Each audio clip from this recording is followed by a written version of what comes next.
साथियों नमस्कार। हमारा जो दिल्ली पुलिस जो मिशन 2022 चला हुआ है, उसमें जो आपको महत्वपूर्ण जो प्रश्न चले हैं, उसका यहाँ से सिलेबस के अकॉर्डिंग जो हमें जो सिलेबस पढ़ाया है तरीके का, उसी के अकॉर्डिंग आपको क्लासेस दे रहे हैं, ताकि जो जो भी आपने क्लास देखी थी उसमें आपको कोई भी दिक्कत ना हो। क्योंकि एक बार पढ़ने के बाद में अगर उससे संबंधित ऑब्जेक्टिव टाइप या वस्तुनिष्ठ प्रश्न आप लोग हल कर देंगे तो आपको ये अनुभव हो जाएगा कि इससे संबंधित कौन कौन से प्रश्न आ सकते हैं और कैसे प्रश्न आते हैं, इससे संबंधित पता चल जाएगा। तो इससे क्या है कि आपका जो एक तो भय दूर हो जाएगा, दूसरा ये है कि इससे आपको बेनिफिट ये मिलेगा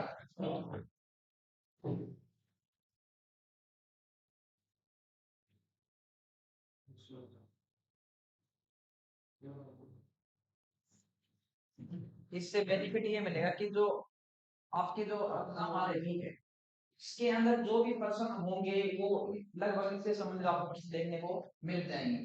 तो भैया ये आगे बढ़ते हैं क्लास की।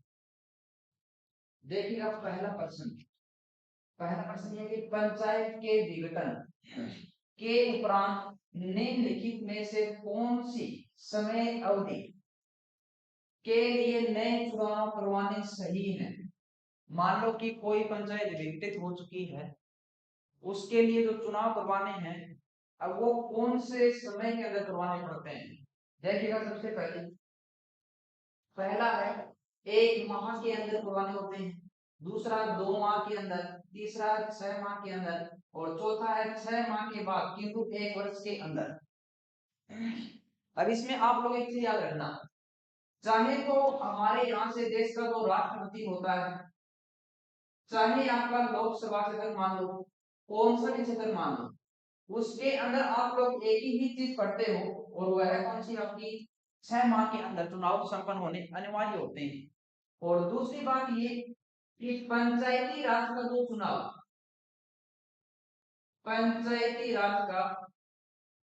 चुनाव जो संपन्न करवाता है वो कौन करवाता है, तो वह करवाएगा राज्य निर्वाचन आयोग के द्वारा चुनाव संपन्न करवाया जाता है। तो कभी आप लोग ये गलती मत कर देना कि केंद्रीय निर्वाचन आयोग द्वारा इसका चुनाव संपन्न होता है क्या, ऐसा कोई नियम नहीं है। केवल राज्य निर्वाचन आयोग का एक ही कार्य है और वह जो कार्य है वो कौन सा है कि पंचायती राज के चुनाव संपन्न करवाना। फिर यहां से अगर हम लोग देखें कि जो लोकसभा है, राष्ट्रपति है, उपराष्ट्रपति है और आपकी विधानसभा है, इनके जो चुनाव संपन्न कराते हैं वो कौन कराते होंगे। तो यहां से हमें देखा इस बात केंद्रीय जो निर्वाचन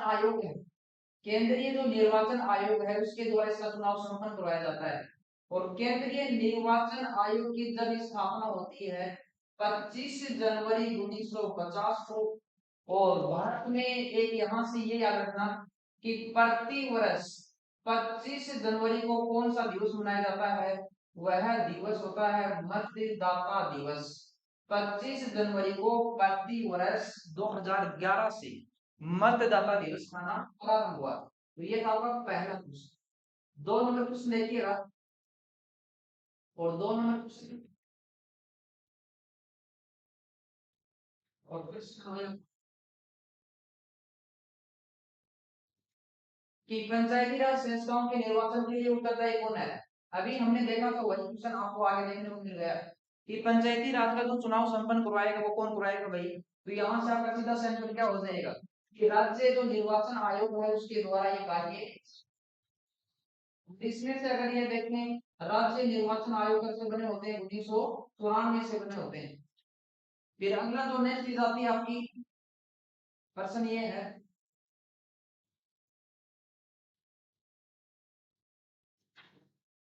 कि 73वें संविधान संशोधन, देखो 73वां संविधान संशोधन है वो कब का है, तो जी हाँ 73वां संविधान संशोधन 1992 का। और ये जो लागू होता है पूरे भारत में 24 अप्रैल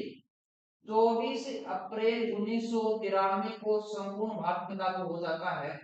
और जिसके कारण हम लोग 24 अप्रैल को कौन सा दिवस मनाते हैं, तो आपका आंसर क्या होगा?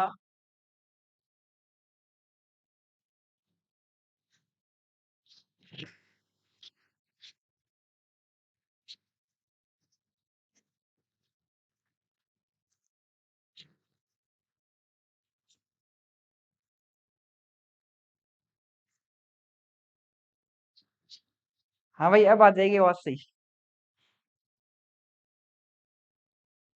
तो ये 73वां संविधान संशोधन कब का? 1992 का। और जो लागू कब होता है? 24 अप्रैल 1993 को।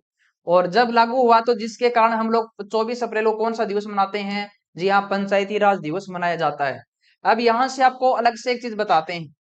और इसमें अगर हम लोग देखें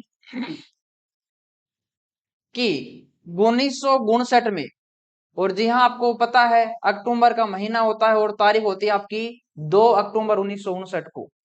2 अक्टूबर 1959 को भारत में पंचायती राज का उद्घाटन होता है। और पंचायती राज का जो उद्घाटन हुआ था, जिस राज्य से होता है वह राज्य कौन सा होता है? राजस्थान। अब देखो जो ये 1959 में,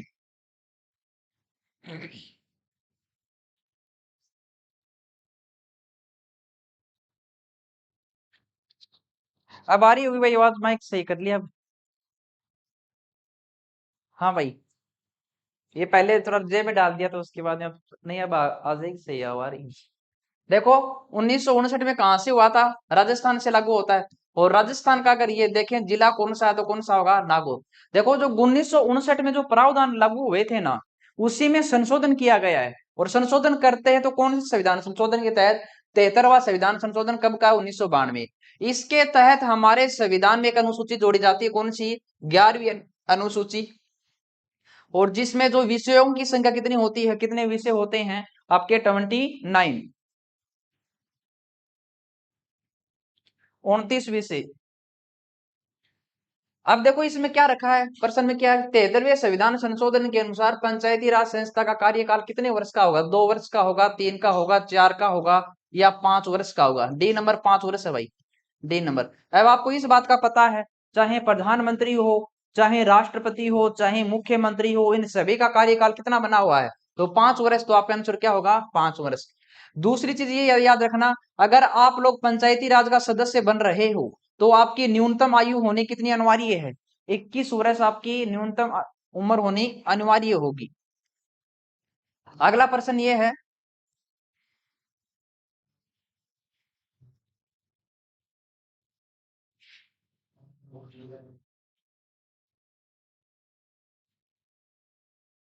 हाँ देखो प्रश्न रहा ये कि भारत के पंचायती राज के प्रबल समर्थक कौन रहे हैं?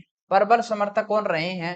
देखो महात्मा गांधी की अगर हम लोग बात करते हैं, महात्मा गांधी की, तो महात्मा गांधी के बारे में जी हाँ भारतीय संविधान में एक अनुच्छेद होता है 40।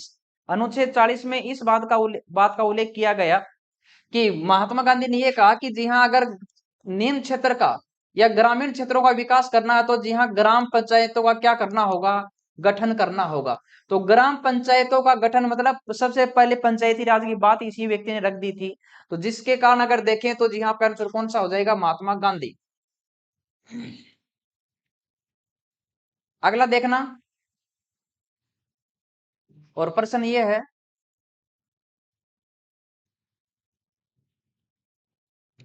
कि पंचायती राज संस्थाओं में महिलाओं तथा दुर्बल वर्गों के लिए अधिक प्रतिनिधित्व के समर्थक कौन रहे हैं? अधिक जो प्रतिनिधित्व हैं या प्रतिनिधि भेजने के जो समर्थक रहे हैं, तो वो कौन रहे हैं? देखो इसमें अगर हम लोग देखें तो महिलाओं को कितना प्रतिशत आरक्षण था पहले?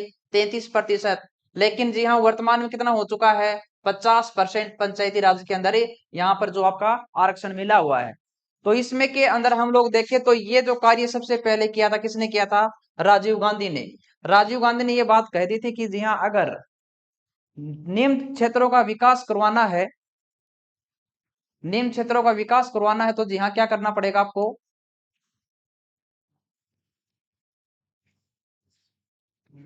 भाई इसमें आप लोग किस में 4 में सी बता रहे हो क्या? 4 में सी में देखो भाई, अपने यहाँ से हमने ये नहीं पूछा कि आधुनिक पंचायती राज का जनक कौन है, ये नहीं पूछा है। ये पूछा कि भारत के पंचायती राज के प्रबल समर्थक थे पूछा हमारे पहले कौन हुआ थे। तो यहाँ पर भारतीय संविधान का जो अनुच्छेद 40 है ना, उसमें ये जो महात्मा गांधी के अकॉर्डिंग है कि ग्राम पंचायतों का गठन होना चाहिए, तो उसकी पहले जो मांग उठाई थी वो महात्मा गांधी जी ने उठा ली थी। राजीव गांधी ने तो यहाँ से जो देखें तो कार्य प्रारंभ किया था 1984 से 89 के मध्य, और जो आपकी एलन सिंह समिति उसका गठन किया था। तो इसका जो चार का ऑप्शन वो आपका देख लेना, महात्मा गांधी, इसका राजीव गांधी हो ही चुका है।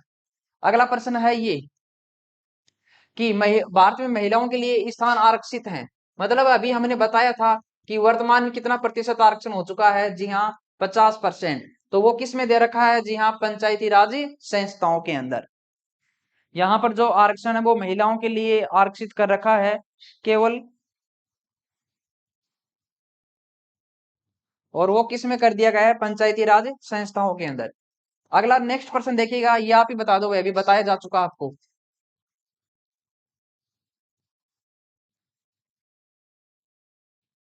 अगला क्वेश्चन ये 73वें संविधान संशोधन अधिनियम की स्थिति से लागू होता है, कि जो 73वां संविधान संशोधन था कब का, ये होता आपका 1992 का होता है। और 1992 में अगर देखिए लागू कब होता है पूरे भारत में, 24 अप्रैल 1993 को। और या ये प्रश्न हमें जो पीछे भी पढ़ा था कि जो पंचायती राज का उद्घाटन जो हुआ था वो कहां पर होता है, राजस्थान राज्य से होता है। हाँ यहाँ से भाई एक ये प्रश्न रिपीट, हाँ यहाँ पर आपको एक नोट में भी चीज बताते हैं, नोट के अंदर, और नोट में बताएं क्या आगे, भारत में भारत में जो ये पंचायती राज है इसके लिए सबसे पहले एक समिति गठित की जाती है जिसका नाम होता है बलवंत राय मेहता समिति, बलवंत राय मेहता समिति। और इस समिति का जो गठन कब होता है, 1957 में।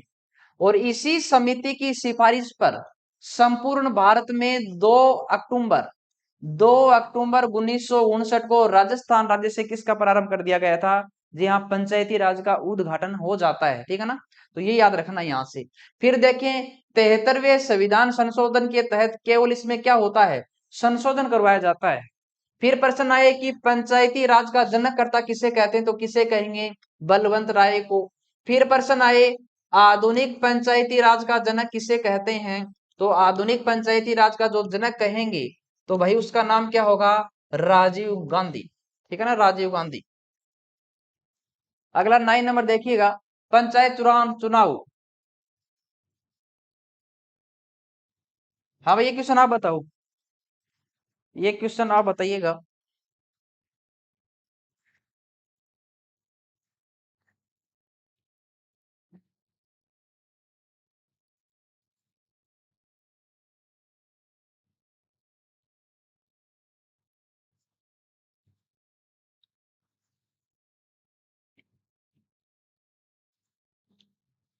देखो प्रश्न क्या है कि पंचायत के चुनाव कराने हेतु निर्णय किसके द्वारा लिया जाता है।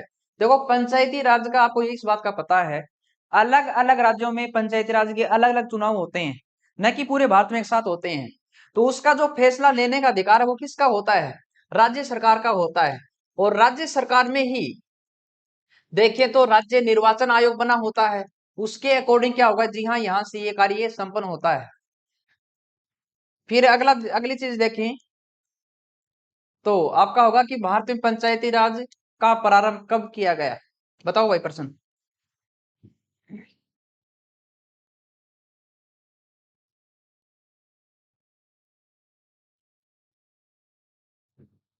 भारत में पंचायती राज का प्रारंभ कब हुआ, तीसरी बार क्वेश्चन आ रहा है,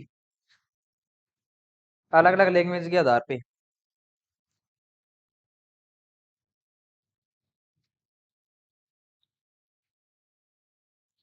कितने नंबर पे बता रहे हो भाई आप, क्वेश्चन का नंबर भी लिखा करो यारो। हाँ भाई राम राम।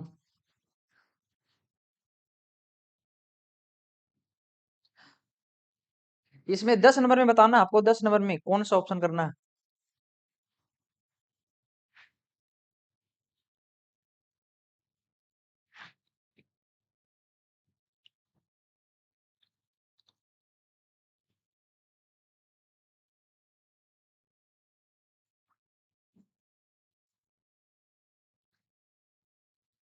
पंचायती राज का अगर हम लोग पूछ देखते हैं तो भाई आपको पता है 1957 में तो समिति गठित हुई, 1958 में रिपोर्ट पेश की, और जो इसे जो लागू कब किया जाता है 1959 के अंदर, लागू 1900। हाँ भाई, डी नंबर बिल्कुल सही है, डी नंबर। अगला प्रश्न है पंचायती राज। देख लो ये प्रश्न, आप लोग ही बता दीजिएगा, ये 11 नंबर प्रश्न। बताओ भाई जल्दी करो, 11 नंबर प्रश्न में क्या आंसर करना है। हाँ भाई कपिल, पहले वाले का सही है भाई। सुनील यादव 10 में बी नहीं होगा भाई, डी नंबर होगा भाई। 11 नंबर में बताना है भाई, सुखवीर नाई। 11 नंबर के अंदर बताइएगा।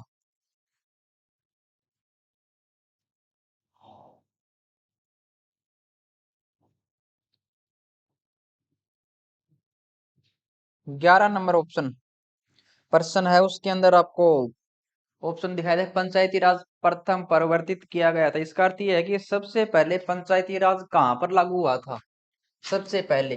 तो आपको ये बार बार आपको हम बता भी रहे हैं, 2 अक्टूबर 1959 को। अब तो बता दो।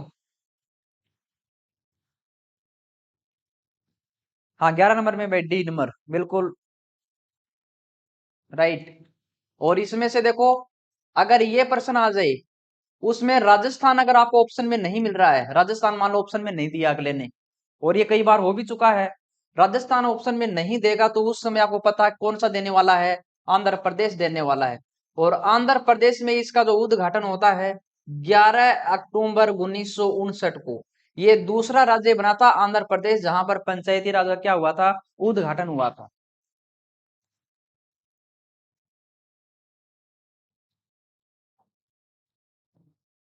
भाई ये 12 नंबर प्रश्न वही है, सिर्फ लैंग्वेज चेंज की गई है। इसमें प्रश्न में ये है कि भारत में सबसे पहले राजस्थान में पंचायती राज की स्थापना किस वर्ष हुई, तो अभी आपने बताया है 1959 में। फिर देखो, हाँ ये क्वेश्चन बताओ भाई आप लोग। अभी देखो ये क्वेश्चन आ ही चुका है, स्थानीय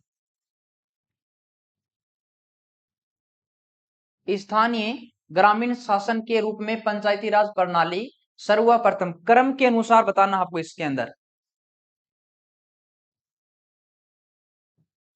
क्रम के अनुसार बताना है। अभी हमने ये पढ़ा था भाई, इसके अंदर जो डी नंबर है ना वो आपको दिखाई नहीं दे रहा है, तो डी नंबर यहां से लिख देते हैं। डी नंबर ऑप्शन होगा आपका राजस्थान एंड आंध्र प्रदेश, राजस्थान एंड आंध्र प्रदेश। तो अब बता दो आप लोग यहाँ पर आंसर।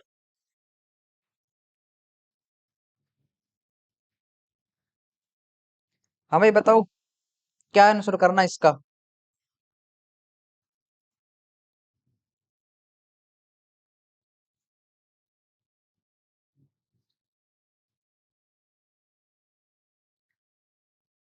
13 नंबर क्वेश्चन में लिख रखा है हमने, जो डी नंबर ऑप्शन था, डी आपको दिखाई नहीं दे रहा है, तो जिसके कारण यहाँ से आपका जो आंसर होगा वो कौन सा होगा भाई, राजस्थान और आंध्र प्रदेश। राजस्थान में तो 2 अक्टूबर करना है, और आंध्र प्रदेश में क्या करना है।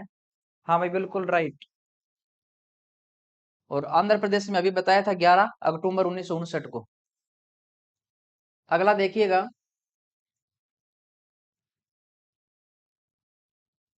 14 नंबर क्वेश्चन। अब देखो इसमें से ये प्रश्न अभी एसएससी ने पूछ लिया, ये प्रश्न ये यही प्रश्न उठाया था यहाँ ऐसे। डी नंबर आपका ऑप्शन है एपी मतलब आंध्र प्रदेश। अब देखो, भारत में पंचायती राज व्यवस्था सर्वप्रथम कहां पर लागू हुई थी, राजस्थान में। फिर उसने जो डॉट और खाली स्थान दे दिया में आरंभ की गई थी। अब ऐसे प्रश्नों में ऐसे प्रश्न भी आने प्रारंभ हो गए हैं, तो देखो आप यहां से अब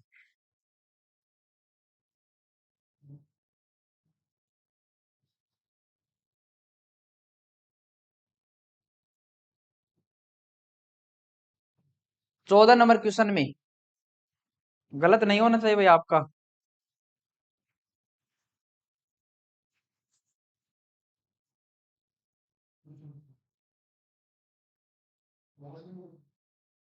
आ रहे हैं 14 नंबर क्वेश्चन में, बिल्कुल भाई आंध्र प्रदेश।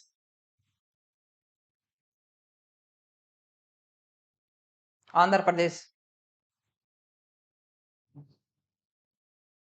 और ये आंध्र प्रदेश में अभी आपको बता ही दिया, बार बार रिपीट हो रहा प्रश्न कि भाई, इसका मतलब रिपीट करने का मतलब ये है कि आपको कन्फर्म याद हो जाएगा कि जी हाँ कोई आपका प्रश्न गलत ना हो जाए, बार बार रिपीट करेंगे तो जी हाँ वही प्रश्न आपको याद हो जाएगा।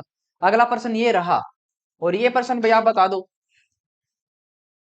जो राजस्थान के हैं उनको तो पता है, लेकिन जो बाहर के हैं वो बताओ भाई यहाँ से कि 2 अक्टूबर 1959 को भारत में पंचायती राज का शुभारंभ निम्नलिखित में से कहां पर किया गया था।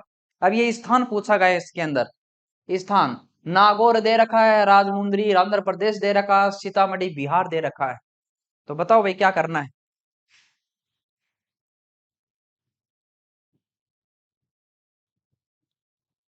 कपिल ने तो पहले ही बताया था जी हाँ, बता दिया था कि नागौर से प्रारंभ होता है। हाँ भाई आपका आंसर क्या होगा, नागौर राजस्थान से। नागौर राजस्थान से इसका प्रारंभ होता है, और वही प्रारंभ होने की तारीख कौन सी है, 2 अक्टूबर 1959 की तारीख। अगला प्रश्न, ये प्रश्न है अभी रेलवे डी ग्रुप के अंदर पूछा जा चुका है भाई। ये प्रश्न रेलवे डी ग्रुप का है कि देश के ग्रामीण क्षेत्र के सामाजिक एवं सांस्कृतिक उत्थान के लिए सामुदायिक सामुदायिक विकास कार्यक्रम, ये आपको यहां से ये याद रखना है, सामुदायिक विकास कार्यक्रम, ये यहां से कि इसका प्रारंभ कब होता है सामुदायिक विकास कार्यक्रम का।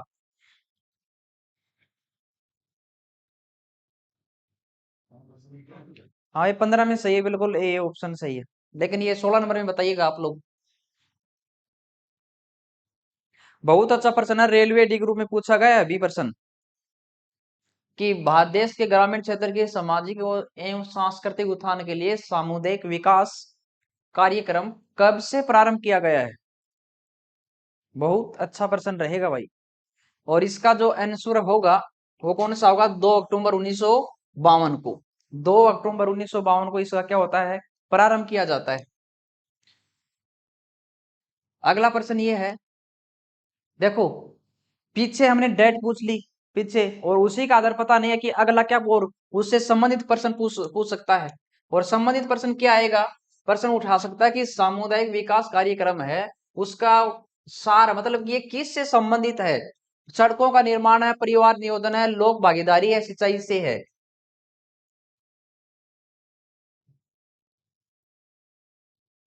इसका भाई अर्थ ये होगा कि भारत के अंदर जितने भी परिवार हैं उन समुदायों को एक साथ जोड़ें, उनको आगे बढ़ाएं, उसका विकास करें,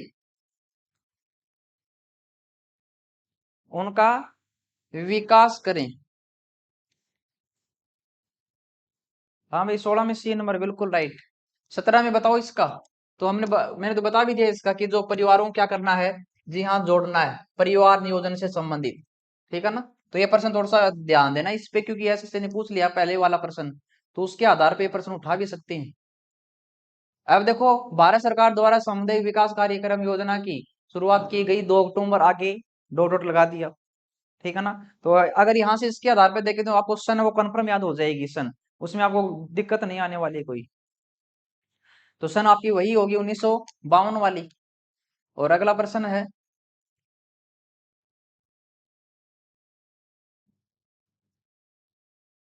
ये प्रश्न बता दो भाई आप लोग सभी कि सामुदायिक विकास कार्यक्रम की असफलता का जो मुख्य कारण रहा है वो क्या रहा है, बताओ भाई।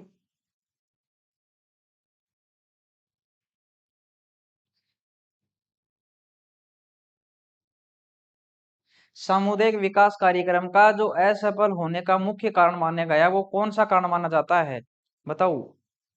और देखो हमारा जो समाज है, हमारा समाज है वह जी अगर देखें तो उसमें किसका अभाव पाया जाता है, शिक्षा का अभाव पाया जाता है। साक्षरता दर कम होती, तो जिसके कारण हमने ये देखा है कि साक्षरता दर या जो शिक्षित व्यक्ति कम होते हैं, तो अशिक्षा का क्या रहा था, अभाव रहा, तो जिसके कारण सामुदायिक विकास कार्यक्रम है वो असफलता की ओर अग्रसर होता गया।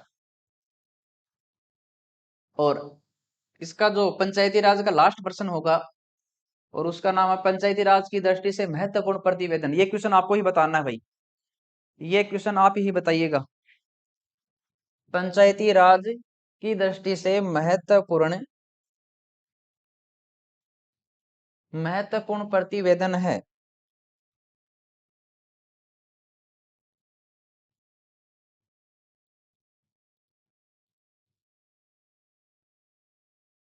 बताओ भाई 20 नंबर में क्वेश्चन में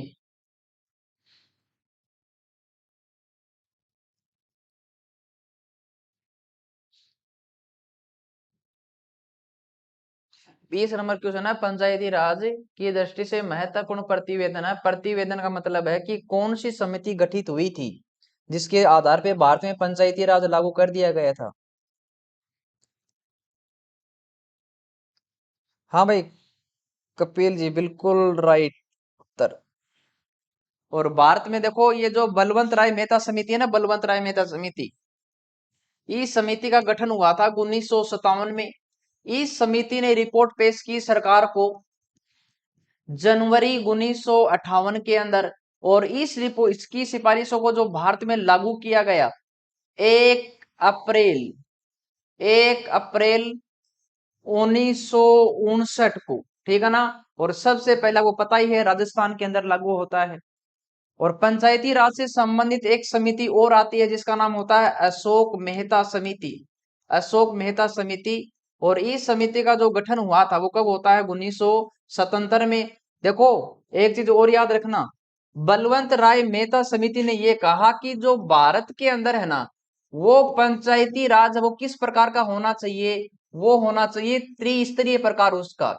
त्रिस्तरीय प्रकार का मतलब ये है कि इसके जो प्रकार मिलेंगे कितने मिलेंगे, 3 प्रकार होंगी, 3 प्रकार। हाँ भाई नमस्कार। त्रिस्तरीय जो प्रकार है वो कौन कौन से हैं, पहला दे रखा कि जी हाँ हम लोग ग्राम पंचायतों का गठन करेंगे। 2 नंबर पे ये कह रखा है जी हाँ पंचायत समिति का गठन होगा। और 3 नंबर पे ये कह रखा है कि जी हाँ जो आपका जिला परिषद का क्या होगा, गठन होगा। तो ये त्रिस्तरीय ढांचा सबसे पहले बलवंत राय मेहता ने दिया था।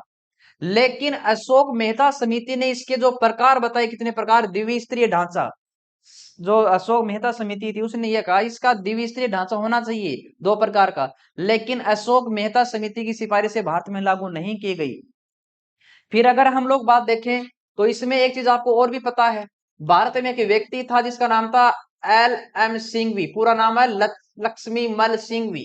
और इसकी इसी व्यक्ति की अध्यक्षता में 1986 के अंदर एक समिति गठित हुई, सिंघवी समिति। उस समिति ने रिपोर्ट पेश की और उसने सही किसको माना था, त्रिस्तरीय को। और भारत में जो 73वां संविधान संशोधन होता है वो किसके आधार पे होता है, इसी के आधार पे, LM सिंघवी समिति के आधार पे ही लागू होता है। तो भाई हमारी ये थी क्लास, और इसमें जो हम कल जो लेके आएंगे आपके लिए, कल जो सुप्रीम कोर्ट से संबंधित क्वेश्चन होंगे, और शायद 1-2 दिन में शायद संभावित बता रहे हैं आपकी जो मैराथन क्लास भी लेंगे शायद अब, उसमें लगभग आपको 400-500 क्वेश्चन होंगे वो आपको करवा देंगे। और उसके आधार पे पूरा जीके कवर हो जाएगा, आपको नो टेंशन रहो आप लोग।